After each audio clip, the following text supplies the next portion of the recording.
देखिए, जहाँ तक हम राहुल गांधी साहब को जानते हैं, वो शायद ऐसी चीज़ें कर नहीं सकते हैं, लेकिन अब क्योंकि अब वहाँ कैमरास हैं, बाकी चीज़ें हैं, देखते हैं। जिस जैसे कहते हैं कि law, let the law take its own course, वो तो कहते हैं ऐसा कुछ हुआ नहीं, और जहाँ तक हम जानते हैं राहुल गांधी साहब ऐसा करेंगे नहीं।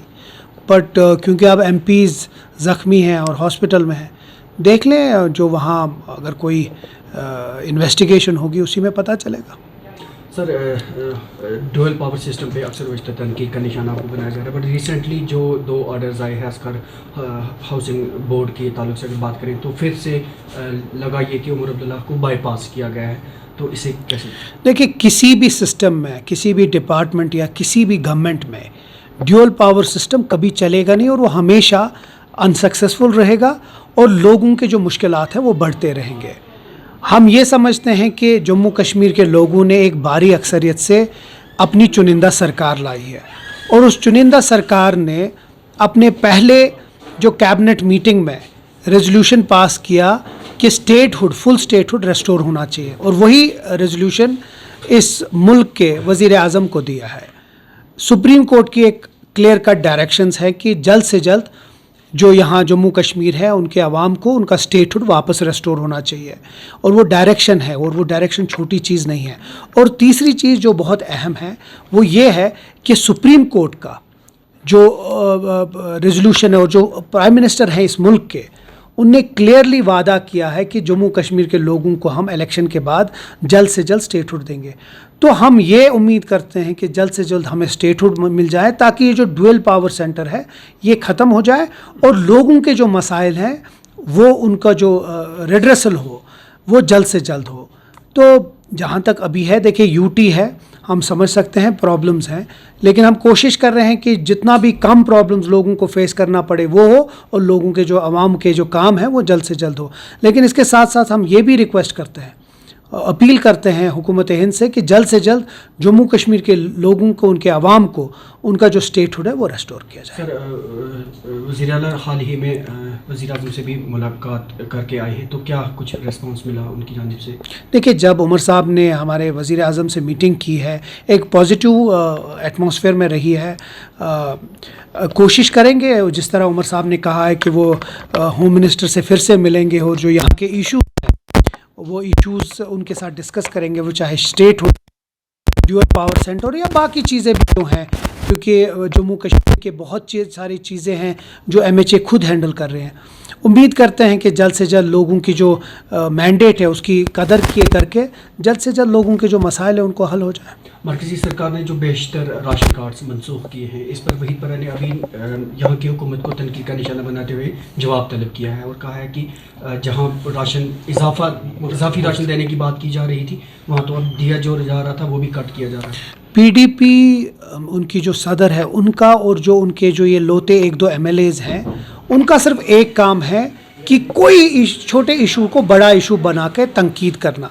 देखिए, अगर ये तनकीद किसी बेनिफिट के लिए है तो मैं ये समझ सकता हूँ, लेकिन क्योंकि उनके पास कोई मुद्दा नहीं है, ये वही वहीद परा साहब हैं जो असेंबली में उठ के हमारे ही रेजोल्यूशन की तारीफ़ करके दूसरे दिन उसी के ख़िलाफ़ हो गए। तो मुझे लगता है उनके बारे में मैं जितना कम बोलूँ उतना बेहतर है। जहाँ तक नेशनल कॉन्फ्रेंस की बात है, हम वादा बंद हैं, और हमने कहा है अपने मंशूर में कि हम जो इजाफा राशन है उसको जल्द से जल्द करेंगे। उसके ऊपर कार्रवाई भी गवर्नमेंट कर रही है, और जल्द से जल्द उसके ऊपर अनाउंसमेंट भी होगा। लेकिन थोड़ा सा वक्त दे दीजिए इस हुकूमत को। जिस तरह आपने खुद सवाल पूछा, ड्यूअल पावर सेंटर है, बाकी चीज़ें, अभी 5 हफ्ते हुए इस हुकूमत को, लेकिन उसके बावजूद 1 महीने के अंदर अंदर बहुत अच्छे फैसले हुए हैं इस गवर्नमेंट ने दिए हैं। उसी तरह जो पावर का है, हमने वादा बंद है कि मार्च से हम 200 यूनिट फ्री दे देंगे, जो वज़ीर आला ने भी इसके ऊपर अनाउंसमेंट किया है।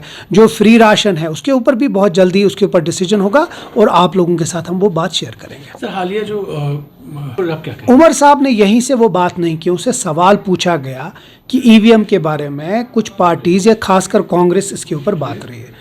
हमारा एक चीज़ है कि अगर हम जीते तो तब ईवीएम्स ठीक हों, अगर हम हारे तो हम कहें कि ईवीएम ख़राब हों। तो वो उस बारे में उमर साहब ने कहा कि जो चीज़ जीतने में हो वही चीज़ हारने में भी हमारा स्टेटमेंट होना चाहिए, और वो दिमाग में रख के उमर साहब ने उसके बारे में स्टेटमेंट। बाकी मुझे नहीं लगता, ये एक जमहूरी मुल्क है, हम इंडिया ब्लॉक के हिस्सा हैं, लेकिन हमारा फ़र्ज़ भी बनता है कि जो सही बात है उसको आगे करना। जहाँ तक किसी को ये बात बुरी लगी हो, उनको इंट्रोस्पेक्शन करना चाहिए कि अगर परसों पार्लियामेंट इलेक्शन में इतने अच्छा रिजल्ट आया कांग्रेस का, तब क्यों ईवीएम्स ठीक थे, और आज अगर कहीं महाराष्ट्र में या झारखंड में वो रिजल्ट अच्छा नहीं आया तो वो ख़राब है। तो उस हिसाब से हम समझते हैं कि ईवीएम्स के अलावा आपके पास और कोई चारा नहीं है।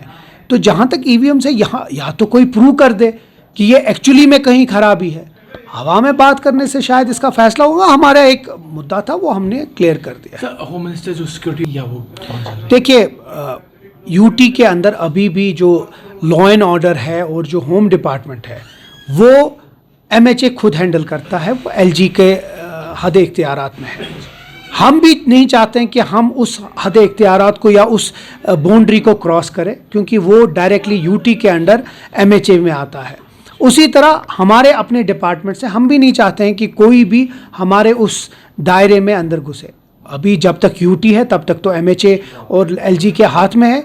कोशिश कर रहे हैं और उम्मीद करते हैं कि स्टेटहुड जल्द से जल्द आ जाएं, ताकि लॉ एंड ऑर्डर और जो भी इसके साथ अलाइड चीज़ें हैं वो जो यहाँ की चुनिंदा सरकार है उसको करें, ताकि हम लोग ही इस चीज़ को हैंडल करें। सर, आपकी क्या एक्सपेक्टेशन है पार्लियामेंट्री अफेयर्स कमेटी से, जो उनको रीऑर्गेनाइजेशन एक्ट का तरमीमी बिल भेज दिया गया है, तो इस पर क्या कहेंगे? अब वन नेशन वन इलेक्शन की बात कर रहे हैं, अब अभी आ जाएं, देखते हैं उसमें क्या क्या होता है। ये एक लॉन्ग प्रोसेस है, लेकिन जहाँ तक मुझे लगता है अगर ये वन नेशन वन इलेक्शन की जो बात चल रही है हमारे लिए वो सही नहीं है, और हम लोगों ने इसको अपोज पहले दिन से किया है।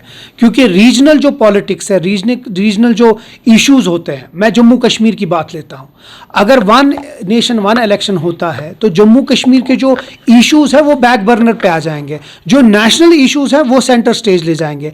तो ये रीजनल पॉलिटिकल पार्टीज़ या रीजनल स्टेट्स के लिए एक बहुत अफसोस होगा या बहुत नुकसानदेह है अगर ऐसा कुछ होता है। इसीलिए हम समझते हैं कि इसमें एक थ्रेड बेस्ड डिस्कशन हो, लेकिन उसके बावजूद भी मुझे नहीं लगता है इतना डाइवर्स कंट्री है जिसके अलग अलग कल्चर्स, अलग अलग तरीके हैं, उसके लिए वन नेशन वन इलेक्शन एक बेहतर ऑल्टरनेटिव है। Thank you.